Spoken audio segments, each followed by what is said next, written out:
올해는 지난 10년 만에 처음으로 전 세계 중앙은행의 시장에 대한 유동성 공급이 줄어 마이너스로 돌아설 것이라는 게 당초 전망이었습니다.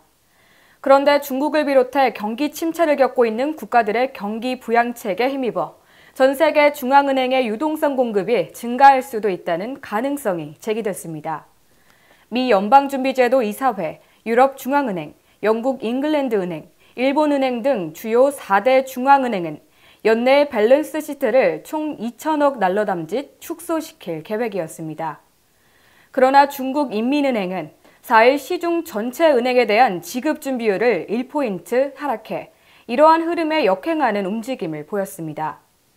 이는 시중에 유통되는 화폐의 양을 늘려 경제 성장을 지탱하기 위한 경기 부양책 중 하나로 지급 준비율 인하에 따라 시장에는 8천억 위안 규모의 유동성이 공급될 것으로 기대됐습니다.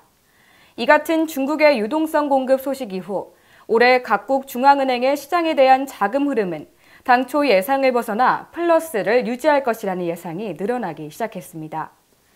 실제 중국 당국이 경기 부양에 매진하고 있는 점을 이유로 올해 시장으로부터 1,000억 달러의 자금이 인상된다고 한 작년 8월의 예상이 1,400억 달러 유입으로 수정됐습니다. 투자자나 혹은 중앙은행의 당국자도 경기 침체의 징후에 대한 불안감은 커지고 있는데요. 물론 중국에서 그것이 눈에 띄지만 미국과 유로존에게도 불안은 있어 대부분의 주식시장이 마이너스권에 빠졌다고 할 수 있습니다. 이러한 기세로 경기가 더욱 나빠질 경우 중앙은행은 꼼짝할 수 없는 상황에 처하게 되는데요. 미 연준은 밸런스 시트의 축소 페이스를 늦추고 유럽 중앙은행은 금융 완화를 재개하지 않을 수 없게 될 것이라고 보는 투자자가 최근 늘고 있는 이유입니다.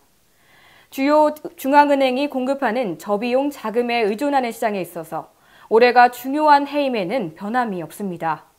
따라서 중국이 금융 완화를 계속할 경우 전 세계 중앙은행도 이에 발맞춰 따라올 수밖에 없는 것이 현실입니다.